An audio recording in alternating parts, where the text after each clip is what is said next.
Launch যাতে না চলে, কারণ লঞ্চের মালিকরা মানে অনেক গিয়ার বেরিয়ে গেছে।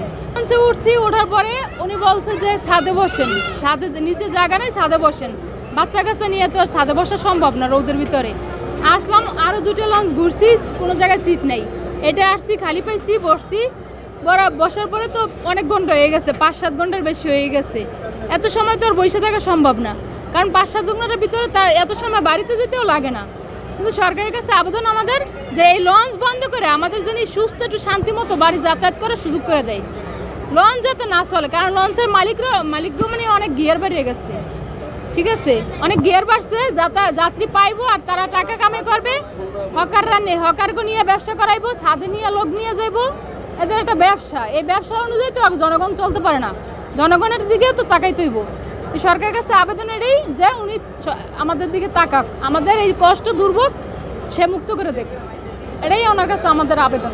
ওয়ালটন ফ্রিজ কিনে অনেকের মতো আপনিও হয়ে যেতে পারেন মিলেনিয়াল, সেরা পণ্যের সেরা অফার।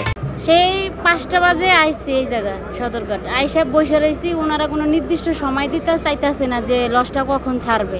একটা সময় সূচিত আছে, যেমন এখানে আইসা অনেকগুলো লস দেখলাম, সব লসই ছেড়ে গেছে, কিন্তু এই লসটা ছাড়তেছে না।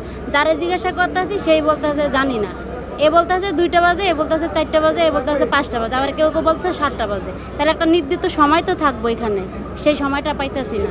আর এই গরমের ভিতরে বাচ্চা কাচ্চা নিয়ে এসে সেই কখন থেকে এই জায়গায় বসে রয়েছি, না আনছি খাবার, না আনছি কিছু, তাহলে কিভাবে হবে বলেন? এভাবে আরামের যাত্রা নাই, আরামের যাত্রার একটা টাইম থাকতে হয়, নির্ধারিত কোনো টাইম নেই। তো সকাল 6টা বাজে আসছি, আসার পরে শুনছি 9টায় ছাড়বে, 9টায় শুনছি 10টায় ছাড়বে, 10টা বাজে জিজ্ঞেস করছি বলছে 11টায়, এখন বলতে আছে 2টায়, আবার কেউ কেউ বলে 4টায়। তাই এটা তোর ভোগান্তির মধ্যে বললাম। বাড়িতে তো সবাইকে ফোন দিয়ে বলছি সকাল 6টায় রওনা করছি, তা তারা তো ভাবতে আছে 12টা 1টার ভিতরে যায় ঘাটে নামিয়ে যাম। আবার ফোন দিছি, ভাবছে 2টা বাজে নামু, আবার ফোন দিছি ভাবছে 4টা বাজে নামু। এখন তো দেখা যায় রাত্রেও যায়, বুঝতে পারবো না, রাত্রেও অবশ্যই।